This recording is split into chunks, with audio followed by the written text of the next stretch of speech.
நீங்கள் பார்த்து கொண்டிருப்பது நியூஸ் 21 செய்திகள். தமிழ்நாடு செய்திகளை உடனுக்குடன் தெரிந்து கொள்ள நியூஸ் 21 செய்திகளை பாருங்கள். காட்டுமன்னார் கோவிலில் சுவாமி சகாஜானந்த மக்கள் நல பேரவையின் சார்பில் சுவாமி சகாஜானந்தாவின் குரு பூஜை விழா நடைபெற்றது. கடலூர் மாவட்டம் காட்டுமன்னார் கோவில் சுவாமி சகாஜானந்த மக்கள் நல பேரவையின் சார்பில் சுவாமி சகாஜானந்த அடிகளாரின் 57வது குரு பூஜை விழா நடைபெற்றது. நிகழ்ச்சிக்கு மாநில பொதுச் செயலாளர் தர்ஷனா சேது தலைமை தாங்கினார். மாநில பொதுச் செயலாளர் வெற்றிவேல் வரவேற்று பேசினார்.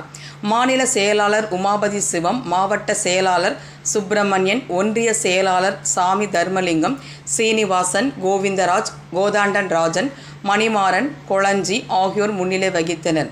சிறப்பு அழைப்பாளராக தமிழ் சேவ சங்கத்தின் நிறுவனர் சு.ப. ஞான சரவணவேல் மற்றும் அகத்தியம் பவுண்டேஷன் அறக்கட்டளை ஆன்மீக சொற்பொழிவாளர் குருஜி ஈஸ்வர ராஜலிங்கம், தேசப்பற்றாளர் எஸ்.வி. ஸ்ரீதரன், சுவாமி சகாஜானந்த மக்கள் நல பேரவை நிறுவன தலைவர் நாகராஜன், கல்கி பிரபஞ்ச அறக்கட்டளை நிறுவனர் அர்ச்சனா ஈஸ்வரர் ஆகியோர் கலந்து கொண்டு சுவாமிகளை பற்றி ஆன்மீக சொற்பொழிவு ஆற்றினார்கள்.